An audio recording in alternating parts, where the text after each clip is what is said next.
Hello dear students, बहुत बहुत स्वागत अपने YouTube channel commerce with Sanjeev sir में। और अब हम अगला चैप्टर लेकर के आए हैं। बहुत अच्छा चैप्टर है, इससे लॉन्ग क्वेश्चन तो नहीं आता है, लेकिन एक शॉर्ट क्वेश्चन जरूर पूछा जा सकता है। और वो क्या पूछा जा सकता है कि मान्यताओं से, अवधारणाओं से मतलब क्या होता है और ये कौन कौन सी होती हैं। तो यहां पर मैं बताऊं कि लेखांकन के सिद्धांत नामक चैप्टर में अवधारणाएं या मान्यताएं, परंपराएं, इनका हम अध्ययन करेंगे। बहुत सरल होता है, लेकिन भाई एक बात क्लियर है ये कि बीकॉम में लॉन्ग क्वेश्चन मुझे नहीं लगता इस वाले चैप्टर से आएगा। तो शॉर्ट क्वेश्चन आएगा जिसके लिए छोटी छोटी बातें होंगी और हम आपके साथ में शेयर कर दे रहे हैं। तो इस चैप्टर को बहुत अच्छा से देखने के लिए हमारे चैनल पे आप जो 11th का कोर्स है उसके लिए भी देख सकते हैं वहां पर, क्योंकि बहुत ज्यादा विस्तार से हमने समझाया। लेकिन यहां पर तो भाई बीकॉम वाली बुद्धि से समझाएंगे, क्योंकि ये ग्रेजुएशन का कोर्स चल रहा है, तो यहां पर ग्रेजुएशन के स्तर का होगा। भाई सबसे पहले हमारा जो टॉपिक निकल करके आता है वो आता है लेखांकन के सिद्धांत का अर्थ। देखो भाई, क्या होता है लेखांकन के सिद्धांत का अर्थ, ये सिद्धांत क्या होते हैं। ओके, देखो सिद्धांत का मतलब क्या होता है। सिद्धांत का मतलब सीधा सीधा ये होता है कि किसी भी व्यक्ति के बारे में या किसी भी व्यवहार के बारे में, किसी भी विषय के बारे में प्राचीन काल से यानी पुराने समय से जितनी भी मान्यताएं चली आ रही, जितने भी विचार चले आ रहे हैं, जितने भी नियम चले आ रहे हैं, उन सब को ही हम क्या कहते हैं, सिद्धांत कहते हैं। जैसे गांधी जी ने अपना एक सिद्धांत बनाया था कि सत्य और अहिंसा के पुजारी थे। वो हमेशा सत्य बोलते थे, हिंसा नहीं करते थे। तो ये उनका क्या था, अपना सिद्धांत था। ठीक उसी प्रकार से जब हम व्यापार कर रहे हैं तो व्यापार के भी कुछ सिद्धांत होते हैं, कुछ नियम होते हैं, कुछ मान्यताएं होती हैं, तो उन्हीं के लिए हम क्या कहते हैं, यहां पर व्यापार के सिद्धांत कहते हैं। अब ठीक इसी प्रकार से हम पढ़ रहे हैं लेखांकन के सिद्धांत। तो व्यापार को विधिवत चलाने के लिए, व्यापार को लंबे समय तक चलाने के लिए, किसी से कोई भी बैर ना होने पाए, कोई हमसे रूठने ना पाए, इसके लिए भाई एक इस प्रकार से लेखांकन करना जिससे सभी को सुविधा रहे, इसी को हम लेखांकन के क्या कहते हैं, सिद्धांत कहते हैं। यानी लेखांकन के सिद्धांत कुछ और नहीं है, बल्कि वे नियम हैं, वे मान्यताएं हैं, वो बातें हैं जिनका पालन करके हम लेखांकन को एक स्पष्ट बना सकते हैं, बोधगम्य बना सकते हैं, परिणाम देने वाला बना सकते हैं, रुचिकर बना सकते हैं और संपूर्ण बना सकते हैं। उन्हीं सब नियमों को, कायदों को, कानूनों को हम लेखांकन के क्या कहते हैं, सिद्धांत कहते हैं। अब उम्मीद है क्लियर हो गया होगा।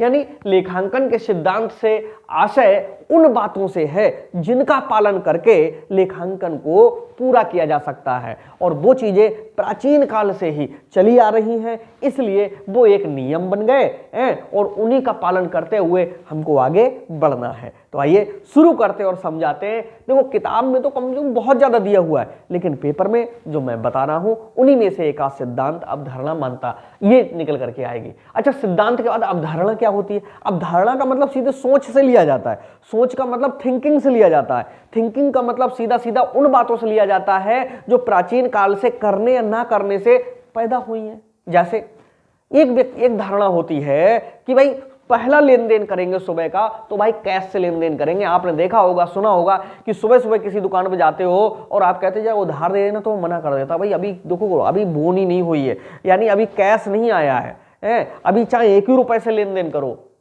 तो क्या है, ये माना जाता है कि पहला लेन देन अगर रुपए पैसे से हो गया तो पूरे दिन पैसा आता रहेगा। सुबह सुबह उधार वाला अगर कोई चला आता है तो दुकान वाले मना कर देते हैं, अभी कहां से चला आया, जबकि भाई पैसा तो देना ही है, अभी नहीं देना है तो थोड़ी देर बाद देना है। लेकिन है क्या, व्यापार में कुछ पुराने समय से धारणा आ सकती है जो झूठी भी हो सकती है, सच्ची भी हो सकती है। जैसे पहला लेन देन अगर उधार कर दोगे क्या पूरा दिन खराब हो जाएगा तुम्हारा, ये जरूरी तो नहीं है। बड़े बड़े उद्योगपति जो होते हैं वो सिर्फ एक ही चीज देख रहे हैं आज के समय में कि उनकी बिक्री बढ़े, नकद बढ़े चाहे उधार बढ़े। उधार बढ़ेगी वो तो पैसा वसूली लेंगे, बिल कटे हुए हैं, कोर्ट चले जाएंगे, हैं? तो ये सारी चीजें ही हमारी अवधारणाएं, मान्यताएं, प्रथाएं कहलाती हैं। और इसमें जो परंपराएं भी हैं वो क्या है, परंपराएं प्राचीन समय से जिनका पालन करते हुए हमारे पूर्वज लोग चले आ रहे हैं, उनको हम भी माने, ये हमारी क्या कहलाती है, परंपरा मानी जाती है। कौन सी परंपरा, प्राचीन समय से ही व्यापार और बिजनेस को खूब जम के सजाया जाता था। भैया माल बेच रहे हो, डेकोरेशन की क्या जरूरत है, तो परंपरा है कि कोई व्यक्ति आए तो उसका दिल खुश हो जाए, जैसे आए हमारे यहां पर बिजनेस में तो समझ लो कि वो लेन देन करेगा। पता चले वो आए वहां पर तुम्हारी बदबू आ रही, कुछ देखने में अच्छा ही नहीं लग रहा, खरीदेगा क्या? लाइटिंग वाइटिंग अच्छी लगी हुई है तो समझ लो कि जो तुम्हारे यहाँ वस्तुएं हैं देखने में एकदम चमकदार, सुंदर, अच्छी और लगेंगी, ना खरीदने को तब भी खरीदेगा, बोले अरे इसका कलर बहुत अच्छा लग रहा है। तो ये सब चीजें सिद्धांत, परंपराएं, मान्यताएं बन गई। लेकिन अब मैं जो लिख रहा हूं पेपर में वही आती हैं, और वो कौन कौन सी आती हैं? सबसे पहली जो सिद्धांत कह ले या अवधारणा कह ले हैं, वो है मुद्रा मापन का सिद्धांत या अवधारणा। ये बेटा इधर ये दोनों एक ही चीजें हैं, इनको समझते चलेंगे। मुद्रा मापन का सिद्धांत यानी लेखांकन का पहला जो सिद्धांत है वो क्या है? मुद्रा मापन का सिद्धांत। इसमें उन्हीं लेन देनों का लेखा होगा जिनको हम मुद्रा में माप सकते हैं। जिनको हम रुपए पैसे में नहीं माप सकते हैं उनका कभी भी हम लेखांकन नहीं करेंगे, भले ही चाहे वो व्यापार के लिए कितने भी महत्वपूर्ण ना हो। जैसे कोई कर्मचारी है बहुत ईमानदार है, व्यापारी बहुत होशियार है, इन होशियारी, ईमानदारी, इनको हम रुपए पैसे में नहीं माप सकते, इसलिए अकाउंटिंग में इनका लेखा नहीं होता है। लेकिन अगर कोई व्यक्ति अपनी होशियारी से बिक्री बढ़ा दे, जाहिर सी बात है होशियार होगा तो बिक्री बढ़ाएगा, तो बिक्री का लेखांकन होगा। क्यों? जितने रुपए का माल बेच रहे हैं उसे हम किस में माप सकते हैं? मुद्रा में माप सकते हैं। तो मुद्रा मापन की अवधारणा से आशय उस अवधारणा से है जो हमें ये स्पष्ट करती है कि जो व्यापार में उन्हीं लेन देनों के लिए दर्ज किया जाएगा, उन्हीं का लेखा किया जाएगा जिनको हम मुद्रा में माप सकते हैं, और जिनको हम रुपए पैसे में नहीं माप सकते हैं उनका लेखांकन अकाउंटिंग में नहीं किया जाएगा, भले ही चाहे वो व्यापार के लिए कितनी भी उपयोगी क्यों ना हो। जैसे व्यापार के लिए कहीं से गिफ्ट मिला, ओके, और उस गिफ्ट में एक सुंदर सी डिजाइन सी मूर्ति है और जिसको देख करके व्यापार का क्षेत्र पूरा एकदम बदल जाता है। कोई ग्राहक जाता बोले अरे इनको तो देखिए पुरस्कार मिला है, नोबेल पुरस्कार मिला है, व्यापार क्षेत्र में एक अच्छा कार्य करने के लिए एक पुरस्कार मिला है, तो समझ लीजिएगा कि पुरस्कार तो मिला है लेकिन उसकी कीमत नहीं आंकने के चक्कर में उसका लेखा नहीं होगा। ठीक है, तो इस तरह से केवल जिनको हम मुद्रा में माप सकते हैं उन्हीं का लेखांकन होगा। दूसरा जो सबसे ज्यादा इंपॉर्टेंट है, मैंने इंपॉर्टेंट नहीं वेरी इंपॉर्टेंट लिख देता हूं, वो है पृथक व्यवसाय अस्तित्व की अवधारणा। अवधारणा के नाम से ही बेटा ये पूछा जाएगा, पृथक व्यवसाय अस्तित्व की अवधारणा। ये सारी चीजें 9th में भी थी, 11th में भी हैं और अब बीकॉम में भी रख दी गई नया कोर्स के तहत। ठीक है, तो पृथक व्यवसाय अस्तित्व का अवधारणा का मतलब सीधा सीधा ये है कि व्यापारी को व्यापार से अलग माना जाता है, उसका अस्तित्व ही अलग कर दिया गया है। यानी दोस्ती व्यापारी से हो सकती है लेकिन व्यापार से नहीं हो सकती है। ठीक है, यानी अस्तित्व का मतलब है कि व्यापारी अलग हो गया, किससे? व्यापार से। ऐसा कैसे समझ में आएगा तुम्हारे? ऐसे समझ में आएगा, व्यापारी अलग है और व्यापार अब अलग है। किसकी दृष्टि से? लेखांकन की दृष्टि से। लेखांकन ये कहता है कि व्यापारी अपने घर पे अगर 10 रुपए की वस्तु अगर लेकर के जा रहा है तो व्यापारी व्यापार में 10 रुपए पे करेगा, अपने पास से पे करेगा। ठीक है भाई, तभी तो सही से लाभ हानि का पता चलेगा। पता चले कि व्यापारी पूरे दिन व्यापार कर रहा है, पूरे दिन व्यापार कर रहा है, शाम को 200 रुपए का सामान लेकर के अपने घर जा रहा है और 200 रुपए व्यापार में नहीं रख रहा है, कह रहा भाई व्यापार तो घाटे में जा रहा है। भाई व्यापार तो घाटे में जाएगा ही, क्यों? तू 200 रुपए का जो रोज अपने घर ले जा रहा है वो क्या तेरे बाप का है? वो तो व्यापार का है। तो इसलिए ये कहलाती है पृथक व्यवसाय अस्तित्व की अवधारणा। पृथक व्यवसाय अस्तित्व अवधारणा ये कहती है कि अगर तुम रिश्तेदार हो किसके? व्यापारी के, व्यापारी को फिर भी कुछ छूट तो दे देनी चाहिए, मुनाफा जरूर कमाना चाहिए, क्योंकि रिश्ता तुम्हारा व्यापारी से है, व्यापार से नहीं है। लेखांकन ये कहता है। और लेखांकन कहता है कि फ्री में कोई काम मत करो। अगर फ्री में कोई काम करोगे तो भाई उसकी वैल्यू नहीं होगी, सामने वाला भी उसका पूरा पूरा लाभ नहीं ले पाएगा। क्यों? जब हमको कुछ त्याग करना पड़ता है तो हमको उसके सामने की वैल्यू पता चलती है।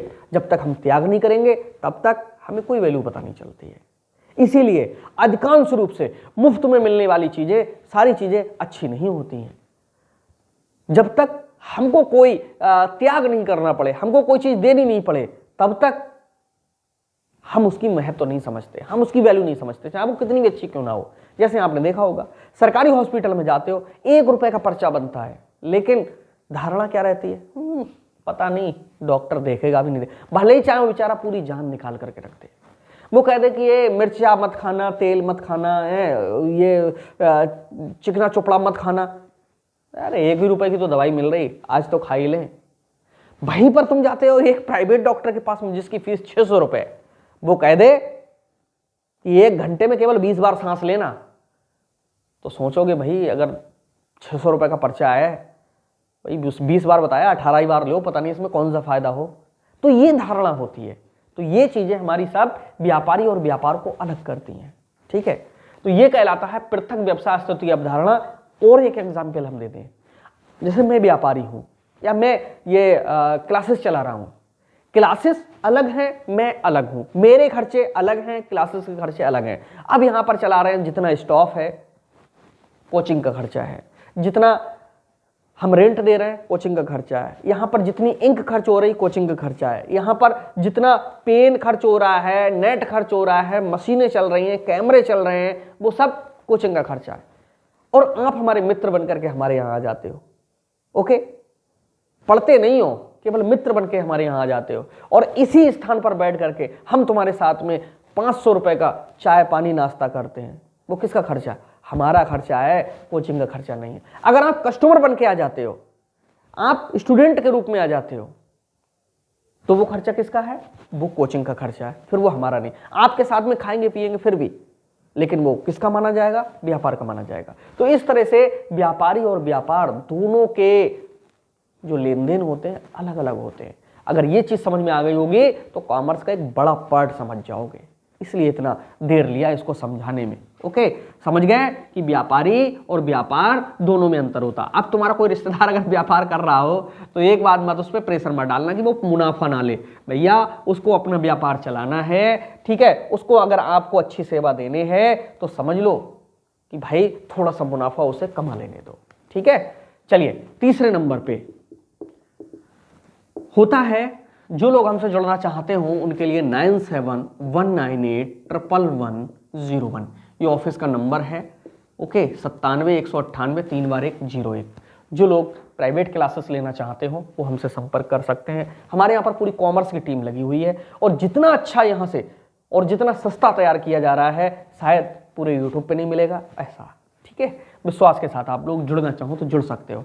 तीसरे नंबर पे होता है चालू व्यवसाय की अवधारणा। तुम्हारे बुक में आगे पीछे हो सकती है, लेकिन मैं तो इंपॉर्टेंट के बेस पे बताऊंगा। चालू व्यवसाय की अवधारणा, ये क्या होती है? चालू व्यवसाय की अवधारणा, चालू का मतलब चालाक से नहीं है यहाँ पर। चालू का मतलब है कि एक व्यवसाय अगर स्थापित हो गया तो उसके एंड होने का कोई भी निश्चित समय नहीं होता है। ना मानो आप देख लो, आपने देखा होगा कि जितने भी बिजनेस चल रहे होते हैं क्या वो बंद होते हैं? नहीं होते हैं। वो तभी बंद होंगे जब कोई प्राकृतिक आपदा आ जाए, कोई किसी व्यक्ति की मृत्यु हो जाए, कोई व्यापार करने वाला ना रहे, या उनके लिए कहीं दूसरा व्यापार मिल जाए तो वो व्यापार बंद करते हैं। तो चालू व्यवसाय की अवधारणा ये कहती है कि ग्राहकों को जोड़ते रहो, क्योंकि व्यापार चालू है। चालू का मतलब एक लंबे समय तक चलता रहेगा और वही कस्टमर्स आपके बने रहें। इसलिए इस अवधारणा को हम चालू व्यवसाय की अवधारणा कहते हैं। तो यह अवधारणा कहती है कि किसी भी व्यापार की स्थापना का तो समय होता है कि व्यापार कब स्थापित किया गया और कब प्रारंभ किया गया, लेकिन व्यापार कब समाप्त होगा इसका कोई समय निश्चित नहीं होता है। तो यह माना जाएगा कि व्यापार लंबे समय तक चलता ही रहेगा। ओके, तो इस तरह से ये जो अवधारणा है व्यापार के समय अंतराल को स्पष्ट करती है कि भाई कोई पता नहीं है कि कब तक चलती रहेगी। तो लेखांकन में ये मान करके लेखा किया जाता है कि व्यापार चलता रहेगा। चौथा, दोहरे पहलू के नाम से आ जाता है, या द्विपक्षीय अवधारणा। ये दोनों एक ही चीजें हैं। दोहरे पहलू का मतलब है कि कोई भी लेन देन होता है तो उसके दो पक्ष होते हैं, एक क्रेता दूसरा विक्रेता, एक डेबिट दूसरा क्रेडिट, एक सेवा लेने वाला दूसरा सेवा देने वाला। तो इस तरह से कोई भी लेन देन होता है वो कम से कम कितने पक्षों में होता है? दो पक्षों में होता है। इसलिए इस अवधारणा को हम क्या कहते हैं, द्विपक्षीय अवधारणा कहते हैं। यहां पर दो पक्षियों, आसमान में उड़ने वाले पक्षी नहीं, पक्ष, पार्टीज, दो पार्टियों के बीच में लेखांकन प्रक्रिया पूरी की जाती है। तो इसी को हम कहते हैं दो पक्षीय अवधारणा। ओके, और इनकी जो थ्योरी है वो बहुत, हमारे जो नोट्स हैं उनमें बहुत सरल तरीके से दी हुई है, और यहाँ पर कम से कम 10-15 अवधारणाएं हैं। ठीक है, चलिए पांचवी जो अवधारणा है वो है हमारी कौन सी, वसूली की अवधारणा। वसूली की अवधारणा, वसूली की अवधारणा कहती है कि इनकम जब तक प्राप्त ना हो जाए तब तक उसे अपनी इनकम मत मानो। अभी तक तो संस्कृत की किताबों में ही लिखा हुआ होता था कि पुस्तक में रखी हुई विद्या और दूसरे व्यक्तियों के हाथ में दिया गया धन कभी समय पे काम नहीं आता है, इसलिए उसका हमेशा अपने में, अपने हाथों में ये सब चीजें रखनी चाहिए, तभी वो काम में आएंगी। तो ठीक उसी प्रकार से वसूली की अवधारणा ये कहती है कि जब तक इनकम प्राप्त ना हो जाए तब तक उसे कभी इनकम नहीं मानिए। जैसे हम कोचिंग पढ़ा रहे हैं, 100 लोग कह देंगे हाँ हम फीस देंगे, हम फीस देंगे। बहुत बच्चे हैं हमारे यहाँ पर जुड़े हुए हैं, क्लासेस में जुड़े हुए हैं, बहुत अच्छे से क्लासेस ले रहे हैं, उन्होंने पहले से ही फीस दे दी है। चलिए वो तो हमारी इनकम हो गई, लेकिन अगर कोई व्यक्ति कहे कि नहीं हम फीस दे देंगे, जरूरी नहीं कि वो पैसा आपको मिल ही जाएगा। कल उसका दिमाग बदल जाए, पता चले आप मेहनत करते रहो, ठीक पूरा टाइम लगा दो, सब काम करो, अब क्या है कि वो अच्छे बुरे को तो नहीं जानेगा, लेकिन 2 पैसे के लालच में अपना ही नुकसान कर बैठेगा, और अपना नुकसान करेगा तुम्हारा भी नुकसान करेगा। तो इसलिए वसूली की अवधारणा यहाँ पर लाई गई। वसूली की अवधारणा ये कहती है कि जो हमारे 2 प्रकार के हैं, आय और व्यय, इनकम जब तक प्राप्त ना हो जाए, प्राप्त ना हो जाए तब तक आप इनकम नहीं मानेंगे, ठीक। और व्यय जैसे ही हो जाएगा, भले उसका भुगतान हुआ हो ना हुआ हो, उसे व्यय मान लिया जाएगा। किसमें? लेखांकन में। लेखांकन में इनकम तब लिखी जाएगी जब वो प्राप्त हो जाएगी, लेकिन खर्चे को कभी भी लिखा जा सकता है। जैसे बिजली खर्च हो रही, महीने का एंड हुआ, बिल नहीं आया, लेकिन तुमने मीटर देख लिया, अच्छा 1000 रुपये का बिल हो गया, तो समझ लीजिएगा कि आप खर्चे में 1000 रुपये डाल सकते हो। क्यों डाल सकते हो? क्योंकि हर व्यापारी को पता होता है कि मेरे को अपने खर्चे देने ही देने हैं, इसलिए खर्चों का भुगतान वो कर ही देगा, लेकिन दूसरे पर डिपेंड होती है इनकम। इसलिए वसूली की अवधारणा ये कहती है कि जब तक प्राप्त ना हो जाए तब तक उसके लिए आप आय मत मानिएगा, ठीक है। इसके बाद में 6ठे नंबर पे पूंजी की अवधारणा, 7वें नंबर पे लागत की अवधारणा,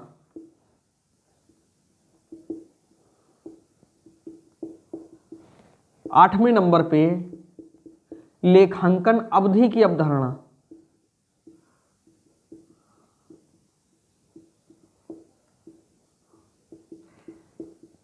इन सबकी पीडीएफ बहुत अच्छी है। लेकिन जो बाद में पूंजी की अवधारणा ये कहती है कि भाई लेखांकन प्रक्रिया में पूंजी को बिल्कुल अलग तरीके से लिखा जाए। क्यों? चिट्ठा बनाया होगा, संपत्तियों के बराबर में क्या होती है? पूंजी होती है। संपत्तियां इज इक्वल टू पूंजी और दायित्व, ये होता है। तो जो पूंजी होती है उसको अलग तरीके से लिखा जाए, यानी उसको अलग से स्पष्ट किया जाए, तभी तो पता चलेगा कि पूंजी बढ़ रही है या घट रही है, ठीक है। लागत की अवधारणा ये कहती है कि किसी भी सेवा देने के बदले में उसकी लागत कितनी आ रही, उसमें उसको किराए से लेकर के और बनाने तक की जो सेवाएं होती हैं वहां से लेकर के, और जब तक क्रेता के हाथ में ना पहुंच जाए और वो अधिकतम संतुष्ट ना हो जाए, वहां तक के सारे व्ययों को हम लागत में जोड़ते हुए चले जाते हैं। ये लागत की अवधारणा कहती है। लेखांकन अवधि के, और हाँ, लागत की अवधारणा ये भी कहती है कि किसी भी व्यक्ति से आप लागत को छोड़ नहीं सकते हो। अगर आप छोड़ोगे तो व्यापार आपका डूब जाएगा। कहीं पर कोई चीज अगर आप दूसरे से परचेज करते हो तो उसकी लागत उसको जरूर दीजिए, जिससे कि वो आने वाले समय में अच्छी सेवा दे पाए। जैसे एग्जाम्पल के रूप में आप 20,000 का कंप्यूटर किसी से परचेज करते हो और आपको पता है कि इस कंप्यूटर को बनाने में उसका 15,000 खर्च हुआ है, और आप क्या करते हो? आप कहते हो कि भाई 10,000 ले ले और बाकी बाद हम दे देंगे। वो व्यक्ति अगर तुम्हारी दोस्ती में भी 10,000 में तुम्हें दे रहा है ना, उसका व्यापार यहाँ 5,000 से बहुत ज्यादा प्रभावित हो रहा है। उसको प्रॉफिट भले ही मत दो, लेकिन जो लागत है, लागत लागत लागत उसके हाथ में दे दो। कल को अगर उस कंप्यूटर में कोई खराबी आई, कोई दिक्कत आई, वो आपकी सर्विस बहुत अच्छे से करके देगा, आपका काम समय पे करेगा, आपकी रिस्पेक्ट करेगा, उसका व्यापार रन करेगा, तुम्हारे संबंध उससे बने रहेंगे। लेकिन तुमने 10,000 दिए तब तक कंप्यूटर खराब हो गया, अब तुम उसके पास लेके पहुंचे, बोले तूने क्या कूड़ा कबाड़ दे दिया, ये तो चल ही नहीं रहा है। उस बेचारे ने घर थोड़ी नहीं बनाया। हम लोग कॉमर्स पढ़ रहे हैं, माइंड को विरोध करना होगा। किसी की अगर लागत आ रही तो उसको हमें पे करेंगे, तभी वो अच्छी सर्विस दे पाएगा। ओके, तो ये यहाँ पर समझने की बात है, जिसको कुछ लोग समझ लेते हैं और कुछ लोग इसके जानने के बावजूद भी नहीं समझ पाते हैं। तो ये लागत की अवधारणा कही गई कि हम किसी को भी अगर सेवा देंगे तो उसके बदले लेखांकन कहता है कि लागत तो जरूर लेंगे। ओके, आगे है लेखांकन अवधि की अवधारणा। लेखांकन अवधि की अवधारणा ये कहती है कि कोई भी लेखांकन है वो 1 वर्ष का होना चाहिए, यानी इस साइक्लिंग जो होती है वो 1 वर्ष में होती है, तो 1 वर्ष तक का समय होना चाहिए। ओके, तो ये अवधारणाएं आती हैं और मान्यताएं भी हैं इसमें। पूर्ण प्रकटीकरण की प्रथा, रूढ़िवादिता प्रथा, उसमें पुरानी चीजें आती हैं, घिसी-पिटी आती हैं। लेकिन बीकॉम में मैं बताऊं बेटा, इनमें से एक तो पृथक व्यवसाय अस्तित्व की अवधारणा आ सकती है, चालू व्यवसाय अवधारणा आ सकती है, दोहरे पहलू की अवधारणा आ सकती है, मुद्रा मापन की अवधारणा आ सकती है। इन्हीं में से एक होगा। ठीक, वसूली की अवधारणाएं भी इतनी नहीं आएगी बीकॉम में, इन 4 में से ही आएंगी। और इनके लिए आप अच्छे से तैयार कीजिएगा, क्योंकि अगर एक नंबर आप 1000 में 5000 में परचेज नहीं कर सकते यूनिवर्सिटी का, यहाँ पर मेहनत के द्वारा ही हम अपनी परसेंटेज को इंक्रीज करा सकते हैं। तो कैसा लगा ये क्लास, ज़रूर लिखिएगा और हम मिलते हैं नेक्स्ट क्लास में। तब तक के लिए बाय बाय।